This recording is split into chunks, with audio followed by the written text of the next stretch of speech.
Create your own future. The miracle, or the power, that elevates the few is to be found in their industry, application, and perseverance under the promptings of a brave and determined spirit. Mark Twain. There can be no great courage where there is no confidence or assurance, and half the battle is in the conviction that we can do what we undertake. Orison Swett Marden. Every successful person has experienced countless temporary setbacks, obstacles, and even outright defeats in the course of his or her life. But it has been the ability to respond positively and constructively to these defeats and to bounce back that ultimately has assured success. This quality of bouncing rather than breaking will determine your success as well. Dr. Abraham Zalesnik of the Harvard Business School did a study some years ago on the role that disappointment plays in life. Many people had researched and written on motivation and its relationship to success. But Zalesnik was the first person who looked at the other side of the coin. Thinking ahead. If you are a normal, intelligent person, you will organize each area of your life to avoid failure and disappointment as much as possible. You will think ahead and anticipate what could go wrong. You will then take the necessary precautions to guard against setbacks and problems. You will weigh and balance different options. You will select the course of action that offers the greatest likelihood of success. Nonetheless, no matter how well you think and plan, things will not always turn out the way you expect. Murphy's Law says, whatever can go wrong will go wrong. Of all the things that can go wrong, the worst possible thing will go wrong at the worst possible time and cost the most amount of money. Cohen's Law then adds, Murphy was an optimist. Therefore, disappointment comes unbidden. Disappointment comes in spite of your best efforts to avoid it. Disappointment is inevitable and unavoidable. As sure as the sun rises in the east and sets in the west, you are going to experience disappointments in life. And the more goals you set and the more things you try, the more difficulties and problems you will have. The one thing you can control. What Dr. Zalesnik discovered was that successful people respond to disappointment differently from unsuccessful people. His conclusion was that the way you deal with disappointment is an extremely good predictor of whether you will achieve success in your field or in life overall. Since you can't always avoid disappointment, no matter what you do, the only thing that matters is how you deal with the disappointment when it comes upon you, unwanted and unexpected. Do you let it overwhelm you? Do you blow up, become angry, and blame or attack other people? Or do you roll with the punches and respond effectively? Successful people deal with disappointment by taking it in stride. Unsuccessful people allow disappointment to stop them. Successful people recover and continue forward. Unsuccessful people often quit and go back. Motivational speaker Charlie Jones says, "It's not how far you fall but how high you bounce back that counts." The trigger of negativity. Most negative emotions are triggered by frustrated expectations. You wish, hope, or plan for something to happen in a certain way, and when it doesn't, you react with impatience and anger. This is quite normal. If you care about a result, you are going to be hurt if you don't achieve it. The challenge is that emotions are triggered instantaneously. For this reason, you can have very little control over your emotions and reactions at the moment that something happens to you. It is too late. When the disappointment occurs, you will react instinctively and habitually, depending on your previous experiences. When things go wrong, it is too late for you to think of fine and noble thoughts. You simply react. Epictetus, the Greek Stoic philosopher, once wrote, "Circumstances do not make the man, they only reveal him to himself, and to others, for that matter." It is not the adverse situation that builds your character so much as it reveals your character as it exists at that moment. Prepare in advance. One of the best ways to change your thinking and your life is to prepare for disappointment in advance. Set yourself up to bounce back quickly by practicing mental pre-preparation. Mental pre-preparation enables you to prepare internally for the inevitable disappointments of life and work, even though you do not know what they are or when they will come. This is one of the most powerful of all thinking techniques that you can use to gain and keep control of your emotions, assuring that they are primarily positive and constructive, no matter what happens. In mental pre-preparation, you begin with the premise that you are going to face all kinds of problems and difficulties when you decide to accomplish anything worthwhile in life. In fact, if you set a big, challenging goal for yourself, one that forces you out of your comfort zone, You are going to meet with countless obstacles and difficulties that you cannot now imagine. This trial by endurance seems to go with the territory. Every time you try to be or do something more or different, problems of all kinds will arise in your path. If you are not prepared in advance, they can discourage you and drive you back into your comfort zone. Instead of waiting for the inevitable problems to occur, you mentally prepare for these inevitable difficulties before they happen. You say to yourself, "Today I will face all kinds of ups and downs, difficulties and setbacks, but I will not let them get me down. Once I start toward my goal, I will be unstoppable." Practice crisis anticipation. In business consulting, we teach a way of thinking called crisis anticipation. I encourage decision makers to look 6 months to a year into the future and ask the question, what are some of the negative things that could happen that would derail our plans? Of all of them, what are the very worst things that could happen? We then make a list of all the different setbacks or unexpected emergencies that could occur that would threaten the enterprise. For example, a competitor could come out with a new product or service that was better and/or cheaper than ours. Interest rates could go up. Government could place new taxes and regulations on our activities. Costs of fuel or raw materials could increase. A key person or persons within the organization could depart for some reason. A key customer or customers could leave and go to a competitor. Competitors could cut their prices below costs in order to take business away. The economy could tip into recession and the overall market could shrink dramatically. In each of these cases, the ability of the company to respond quickly and effectively could determine its very survival. These possible reversals and setbacks should be thought through in advance. The best rule is no surprises. Royal Dutch Shell of the Netherlands has one of the most complete forward planning processes of any company in the world. It has developed over 600 scenarios to deal with problems that might occur around the world in areas where it has oil and gas operations. As a result, the company is seldom surprised by anything that happens. It is never caught off guard. It always has a backup plan ready to go. It has also become one of the most continuously profitable and successful companies in the world. Thinking ahead really pays off. Look into the future. What works for large and small corporations can work for you as well. You should practice crisis anticipation regularly in everything you do. Look down the road of your life, like a traveler, and imagine some of the negative things that might happen and how you could respond to them. You will be amazed at how much more positive and confident you will feel when you have already developed alternative courses of action to some of the worst things that could happen in a particular area. For example, what would you do if you lost your job today? The idea of losing one's job is a major fear for most people, affecting 37% of the working population according to one study. I received a letter recently from a gentleman who told me that his fear of losing his job, which he recognized was completely irrational, was so great that it was paralyzing him. It was actually holding him back from doing the kind of work that he had to do in order to keep his job. His fear and his lack of alternatives were actually increasing the likelihood that he would be laid off. Your new job. Sometimes I ask people in my audiences, what is your next job going to be? For most people this question comes as a surprise. They have not even thought about what their next job is going to be. But we know that the world of work is changing at a rapid rate. The fact is that you have already changed jobs several times. It is virtually inevitable that you will change jobs again, and perhaps sooner than you expect. What is your next job likely to be? When I explain that each person must be preparing for his or her next job, it is a new idea for most people. They either have not thought about it or don't want to think about it.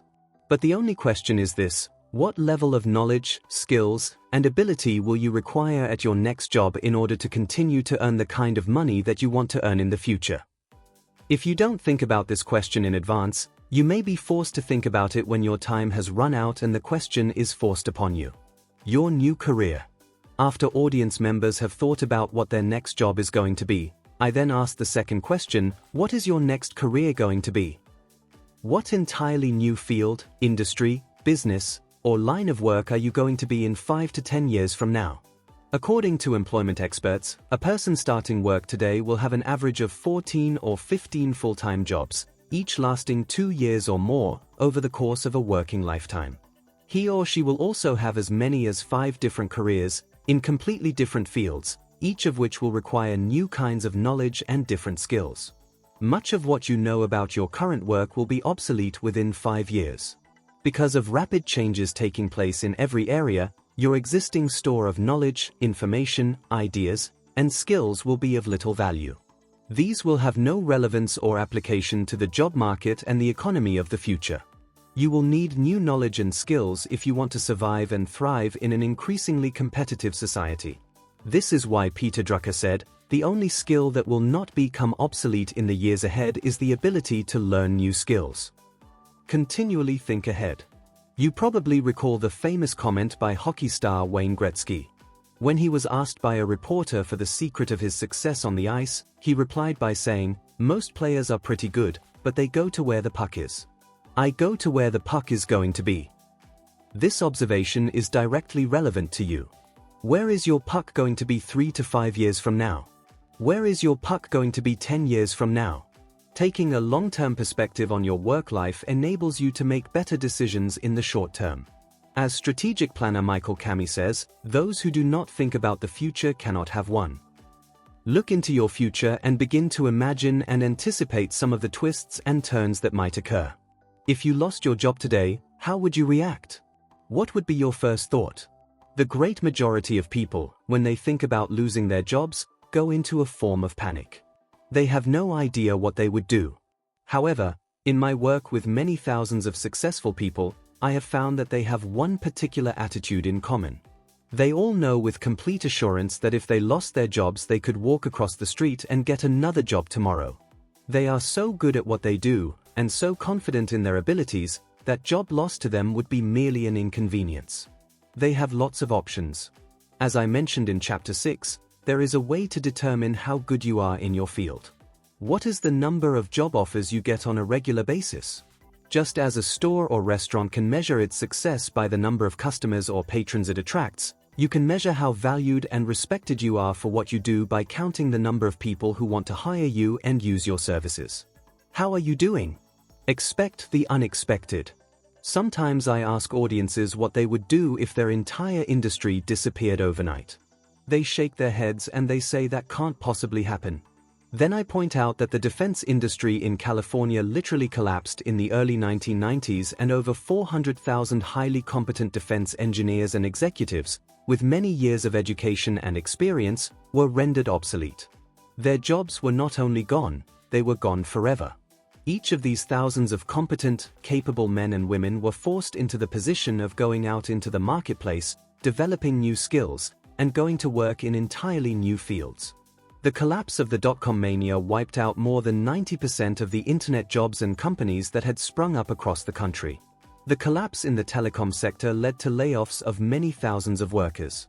The decline in recent years of the frantic investment activity that had been seen during the 1990s triggered the layoffs and firings of tens of thousands of people in the financial services industries. It goes on and will continue. Only the names of the industries will change. This rapid shift in jobs and industries is going to happen more and more often to more and more people. Your financial life. The world of finance and investments is constantly changing. The markets are increasingly volatile. The old philosophy of buy and hold is no longer relevant to the world of today and tomorrow. If you have money invested, you should be thinking continually about what might happen if your investments went bad and you lost all your money. You should always be preparing against the worst possible outcome of a particular investment. There is a direct relationship between how much time you invest in thinking about and planning your financial life and how likely you are to become financially independent. According to Dr. Thomas Stanley's interviews with thousands of self-made millionaires, they share a common characteristic: they spend far more time thinking about financial matters than the average person. The average adult, even though he or she worries about money much of the time, spends only 2 to 3 hours per month actually thinking about his or her finances, usually at bill-paying time. The average affluent American, in contrast, spends 20 to 30 hours per month thinking about his or her money. As a result, they make far better spending decisions and more intelligent investments than the majority.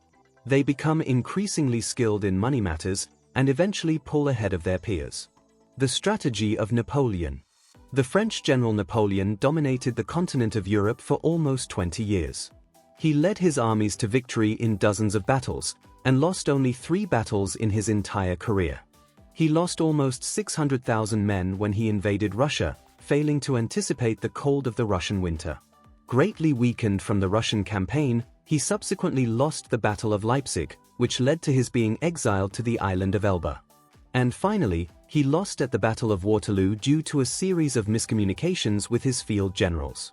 It is often forgotten that he won many other battles, small and large, and is considered to be one of the 3 greatest military geniuses of history. Alexander the Great and Genghis Khan were the other 2. Napoleon had developed a quality that helped him to achieve victory, which you also can develop. It is called extrapolatory thinking. This is the ability to think and plan several moves ahead in whatever you are doing. This way of thinking involves your considering every possible event that could occur, and then making provisions for them well in advance. Napoleon personally felt that his thoroughness and depth of preparation, carefully considering every detail, were his key to victory. This quality was demonstrated by his phenomenal ability to arrive onto the field of a potential battle and then to think through every single possible twist and turn of the battle to its logical conclusion before the first shot was fired. Once he had completed his preparations, he could take his position at his command center to direct the battle.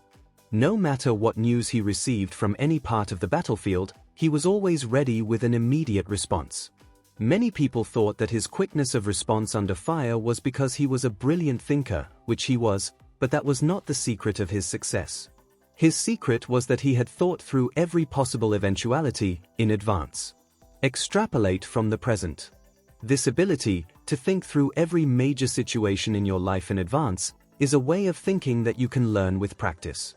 The better you become at anticipating future events based on current facts, the better your life will be. You will be able to minimize reversals and maximize opportunities. Thinking this way will give you an edge over others who simply react and respond to whatever happens. If you work for a company, you should be thinking through the worst possible things that could happen in the next 6 months to a year that could affect your job and your security. If you own the company, you should identify the worst possible things that could affect the survival and health of your enterprise. You and your spouse should discuss possible problems and difficulties that might occur in your family life, and then make plans to guard against them. Take necessary financial precautions. You often read about people who failed to insure properly and consequently lost their cars, their homes, and sometimes all of their possessions. They failed to look into the future and ask what the consequences to their life would be if a fire occurred in their home or if they had a traffic accident and they were not sufficiently insured. One of the smartest things that you can do to preserve your financial well-being is to develop a regular savings program. Your goal should be to save 10% and more of your income, off the top, each month, from each paycheck or income source. There are few things that will give a greater sense of confidence and control than for you to know that you have a cash reserve set aside in the event of an unexpected emergency. In contrast, there is nothing that will cause you more stress and tension than to be living on the edge of your financial resources, unable to deal with a financial emergency or a need of any kind. W. Clement Stone once said, "If you cannot save money, then the seeds of greatness are not in you." Live within your income. Your ability to save money and to discipline yourself to live within your income is a key measure of your ability to succeed in life. If you do not have the internal self-control to refrain from spending everything you earn, this suggests that you probably don't have the discipline necessary to succeed in other areas of your life. Although the Bible says that the love of money is the root of all evil, it is far more likely that the lack of money is the root of all evil. Perhaps the greatest benefit of saving your money and building up a cash reserve is that it enables you to take advantage of opportunities when they arise, as they always do.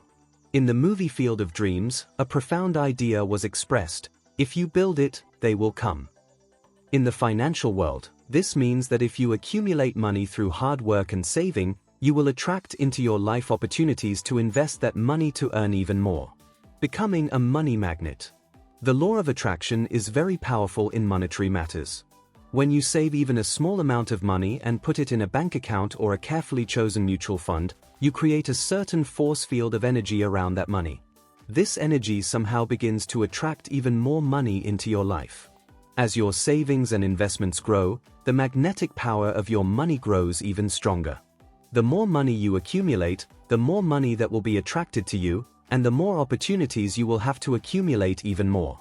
When you think about your money and the pleasure it gives you to have money in the bank, you increase the energy field around your money and you attract even more. This force field becomes even more powerful when you love your money. When you think about your growing financial reserves with intense happiness, you intensify the energy around your money and you attract even more. When people say that it takes money to make money, they are right in two special ways. First, your ability to save money and build up a nest egg is a measure of whether you have the ability to earn even more money and whether you can be trusted with money.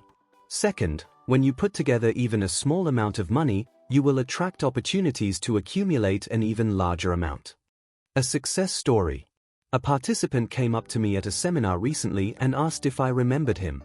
I told him that unfortunately I spoke to too many people each year to remember all of them. He reminded me that he had attended my 2-day seminar about 6 years before. He was quite shy, so he waited at the lunch break until everyone had left. He then told me about a most remarkable series of events that had happened to him since the seminar. When he came to my seminar, he was a used car salesman. He had 2 children and was in his early 30s. He was earning an average income and was up to his neck in debt. He was living in a rented house with his family. At the seminar, he decided that his biggest source of worry was the fact that he was in debt and had no money in the bank. So he set a goal to get out of debt and to save $30,000 over the next 5 years. This was a huge goal for him, considering his circumstances and his past. He had not been out of debt since his teens. Taking action. Nonetheless, in faith, he wrote down his goal, made a plan, and began working on it every day. This decision activated his mental powers. Because of the law of correspondence, the law of attraction, and the law of subconscious activity, among others, things began to change for him far faster than he had imagined. He actually achieved his financial goal in only 3 years. He was out of debt and had $30,000 in the bank. One day, his boss, the owner of the dealership, called him in and asked him if he was interested in a business opportunity. He was quite flattered and asked his boss to explain. His boss said that he had observed how much better he had become as a salesman, and he had also heard that he had saved up some money from his income. This salesman was shy and cautious, and asked his boss what he had in mind. His boss told him that he had been approached by the automobile manufacturer in Detroit and asked to recommend someone who would be interested in opening a new car dealership in the same city in a growing part of town. The boss said he was willing to recommend him and back him in this dealership. He would go in with him as a full partner if he were willing to put in his money as well. The final outcome of this story was that his boss helped him set up the new dealership. He helped him with all the purchasing, inventory, parts, service department decisions, and staffing. After 2 years, his boss sold the half share back to him, so he ended up owning the dealership 100%. Then he said to me, "And today, I'm a millionaire." He said, "6 years ago I was a used car salesman, and today I am a millionaire." He was one of the happiest people I've ever met. He said if he had not taken that advice from the seminar and begun saving his money and getting out of debt, he would not have been in a position to take advantage of that opportunity when it came along. He said, "Taking your seminar probably saved me 20 years of hard work and maybe even a lifetime." This story applies to your life as well. One of the most important actions that you can take to remain positive and optimistic is to prepare mentally, financially, and physically in advance. Think through what might possibly happen and make plans to prepare for opportunities. Make plans and put aside reserves to minimize or escape the consequences of a financial setback. This way of thinking, of planning ahead in every area, is a mark of the superior individual. 2 magic questions. Here are 2 questions that you can ask to turn failure into success. I call these the magic questions because of the incredible power they have to improve your life. You can ask them and benefit from them after every experience. The first question is, what did I do right? No matter what you do, or how it turns out, whether it is a success or a failure, you should do an instant mental replay of the event and assess everything that you did right in that situation. Even if it turns out badly, or was a complete failure, there were always things that you did that were correct. If you can isolate the positive parts of your performance and write them down, you will be pre-programming your mind to repeat the things that you did right in the next similar situation. The second magic question is, what would I do differently? This is an excellent question because it forces you to think positively about what happened and how you could do better. Ask yourself, if you had to do it over again, how would you change or improve your performance or behavior in that situation? What would you do more of or less of? Be sure to write down your answers. This ensures that you capture them before you forget. Each time you try something new or different, immediately sit down with a pad of paper and answer those two questions: what did I do right? And what would I do differently? Both of these questions are positive and they both require positive responses. Your answers prepare you, consciously and unconsciously, to do even better next time. Both sets of answers keep you focused on improvement rather than regret. Positive versus negative thinking. Both winners and losers examine how they performed after an important event. But underachievers almost invariably rehash the mistakes they have made, the expenses they have incurred, and the failures they have experienced. High achievers, in contrast, those who think positively about themselves and their lives, are constantly reviewing the best parts of their performance and making plans to repeat those actions the next time. When you think about what you did right and what you could do differently next time, your mind will be completely positive. Your creativity will be stimulated. You will see all kinds of opportunities and possibilities for improvement that you would have missed completely if you allowed yourself to feel sorry for yourself after an unsuccessful event. Business and sales. If you are in business, you should ask these questions regularly of yourself and your key staff: what did we do right? And what would we do differently next time? Remember, most things you try will be unsuccessful the first few times. By asking these questions, you extract the greatest value possible from the situation. Treat every experience as an opportunity to learn something that can help you next time. If you are in sales, use this method after every sale. Immediately after a sales call, successful or not, ask the magic questions. This quick review will dramatically increase the speed at which you learn and grow as a sales professional. Make this instant replay a part of your life. Use this method repeatedly so that it becomes automatic. No matter how disappointing the setback or difficulty may be, you will soon be pre-programmed to learn the most from the situation and to extract every kernel of good that you can possibly get from it. When you combine this method with mindstorming, forcing yourself to generate 20 answers to each question, you will be absolutely astonished at the number of great ideas and insights for growth and improvement you will come up with. These ideas will dramatically increase the speed at which you become one of the best in your field. The Edison approach. Thomas Edison, the greatest inventor of the modern age, was convinced that experimentation was simply a process of elimination. He therefore kept accurate records of every experiment. Once he had decided that an invention was possible, he dedicated himself to eliminating the ways that wouldn't work until the only method left standing was the one way that would work. As a result, he became the greatest inventor of the modern age and one of the wealthiest businessmen in the country. You should do the same. From now on, each time you try and fail, shrug it off as a learning experience that just moved you one step closer to success. As Henry Ford once said, failure is merely an opportunity to more intelligently begin again. Your recovery rate. When you experience a disappointment of any kind, your natural reaction is to feel stunned emotionally. You feel as though you have been punched in your emotional solar plexus. You feel hurt, let down, disappointed, and discouraged. You occasionally feel like quitting altogether and doing something completely different. These feelings are normal and natural when you experience frustration or failure of any kind. The only question is, how long do they last?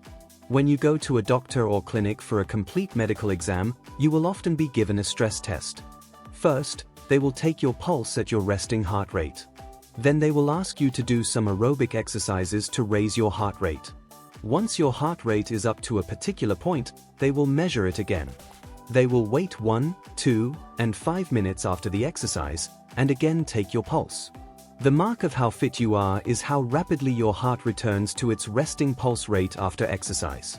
Bouncing back. With your personality, it is the same.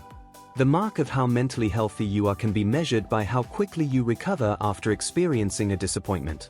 Of course, a setback or reversal will hurt. It always hurts if what you are trying to do is important to you. But that's not the main point. The main point is how quickly you bounce back.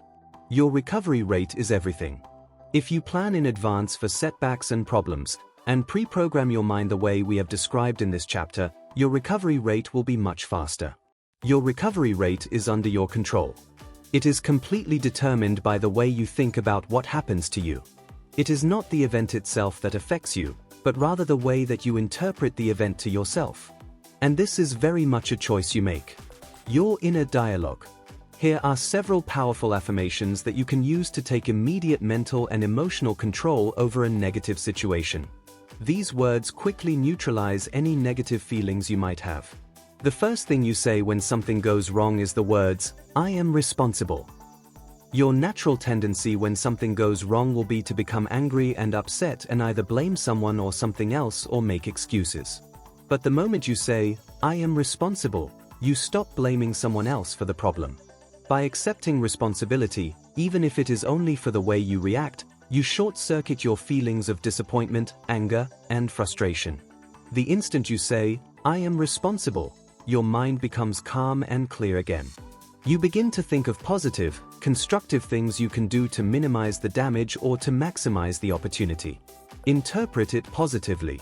Here is an affirmation that has been extraordinarily helpful to me over the years. No matter what has happened, and no matter how disappointed I am, I immediately say, "Every experience is a positive experience if I view it as an opportunity for growth and self-mastery." This statement enables you to assert control over your emotions. It forces you to think about how you can learn and grow from this problem. Like the statement, "I am responsible," these words give you a sense of control and personal power in any situation. Every situation is a positive situation if I view it as an opportunity for growth and self-mastery. You then look into the situation and ask yourself what you can possibly learn from what has just happened. How can you grow as a result of this difficulty? What has this situation been sent to teach you? If you had a divine force that was controlling your destiny, and this force was sending you specific learning experiences to help you to be successful, what lessons could you find in your current problem? One thought at a time. Your mind can hold only one thought at a time, positive or negative. If you are constructively looking for a solution for or a valuable lesson from every difficulty, you can't be upset or angry at the same time. If you apply the law of substitution and deliberately force yourself to think about the positive aspects of the situation, you will always find them. You will then be able to turn them to your advantage. A positive mental attitude, which means a positive and constructive response to disappointments and setbacks, is largely determined by your feeling a sense of control. Having a sense of control means that you feel you are in control of your own life. You feel that you are in charge. You feel that you are in the driver's seat. You feel that you are on top of things. Think about your goals. One of the most powerful ways to bounce back from failure is to put the negative situation into its proper perspective. Remember, failure is never final. Most mistakes that you make are small relative to the great scheme of things. If you think back, you will probably not even be able to remember what it was you were worrying about a year ago, much less 3, 4, or 5 years ago. The key to your having a sense of control is for you to develop and maintain a clear sense of direction. This sense of direction comes from having clear, specific, written goals. One of the most powerful ways to keep your mind positive is to simply think about your goals. When something goes wrong, think about your goals. When you lose a sale, or even a job, think about your goals. When an investment fails or a business deal falls through, think about your goals. Your long-term goals are to be financially independent, to enjoy excellent health, to have wonderful relationships, and to do work that makes a difference in the world, among others. When you keep your mind on these goals, and on what you are doing to achieve each of these goals, you will find that it is almost impossible to feel upset or angry. Thinking about your goals empowers you and makes you a more positive and confident person. Think in terms of cycles and trends. Look at your life as a series of cycles and trends. Think in terms of regular ups and downs. Think in terms of summers and winters, falls and springs. When you develop this long-term perspective and you see things that happen as part of a larger pattern, you will not be too caught up in short-term fluctuations of your fortunes. You become much more capable of responding effectively to little problems and difficulties of day-to-day life. You can put things into proper perspective. The sigmoid curve, which looks like an S lying on its side, explains much of human life. It has 3 phases. In the first phase, you are struggling and working hard to figure things out and get established. This is true for a job, a relationship, a new business startup, or the introduction of a new product or service. The second phase comes after you have learned the critical lessons of phase 1. This is the growth phase, where you make great progress and get excellent results. Your business expands, your products and services sell well, your career takes off, and your relationships are at their best. Then comes phase 3, the decline phase, which follows phase 2 just as the winter follows the harvest season. In this phase, it becomes harder and harder to get the same results and satisfactions as in phase 2. Sales and profitability are harder to achieve. Your job or relationship is no longer as enjoyable. Your company struggles to survive or thrive. Which phase are you in today, in each of the important areas of your life and work? What could you do to get into or back into phase 2, the growth phase? What are the cycles and trends in your life and business? Denial is not a river in Egypt. Many of our problems in dealing with setbacks and disappointments come from our resisting reality. We engage in denial. We become angry and insist that this should not have happened to us or should not have happened at all. We reject it and wish that it hadn't occurred in the first place. It is this resistance and denial that causes most of our stress. When you say, "What can't be cured must be endured," you lower your flashpoint. You become more relaxed. You become calmer and you develop a more detached perspective. You stand back and you look at the situation as though it were happening to someone else. As a result, you become more constructive about how the situation can best be resolved. You don't allow yourself to become emotionally involved in every little thing that happens to you. Abraham Lincoln wrote, "Most people are just about as happy as they make up their minds to be." In the Foundation for Inner Peace's course in Miracles, it says, "You give meaning to everything you see." Without the meaning or emotion that you attach to an event or circumstance, it has no emotional significance for you. And you can change the meaning by controlling your thinking. You can even eliminate its negative effect on you altogether by refusing to become emotionally involved in a short-term setback. It is up to you. The deciding factor. Your ability to deal with disappointment in a positive, constructive way will do more to enable you to succeed and say more about you to other people than any other single factor. This is a learned ability, acquired by practice. Effective men and women are invariably those who have developed the ability to respond constructively to the large and small crises that occur unbidden, unexpectedly, and unavoidably. You must do the same. Decide in advance that, no matter what happens, nothing will ever stop you. Decide in advance that, although you will have countless ups and downs in the course of your life, you will keep on persisting until you win through to your goals. When you make this decision in advance, you will be ready. When you engage in mental pre-preparation, you will be fast on your feet when the inevitable problems appear, and be ready to bounce instead of break. You will be virtually unstoppable. Action exercises. 1. Resolve that you will bounce rather than break. Examine your biggest disappointment in life right now and determine how you can learn or benefit from it. 2. Identify the 3 worst things that could happen to you in the months ahead. What is your plan to avoid or minimize their possible negative effects? 3. Select your biggest worry or problem right now and determine how you can learn and grow from this difficulty. What is the most important lesson that it contains? 4. Practice the Edison approach to life. Calmly accept that every temporary setback is merely a way of identifying a way that does not work. Therefore, it is a success. 5. No matter what happens, think about your goals and what you can do right now to achieve them. Get busy. 6. Identify the trends in your business. Which way is the market going? If things continue the way they are today, what decisions or changes will you have to make? 7. Ask 2 questions about your most recent important experience. What did you do right? And what would you do differently next time? Resolve to learn every possible lesson from every setback or difficulty. End of chapter 11.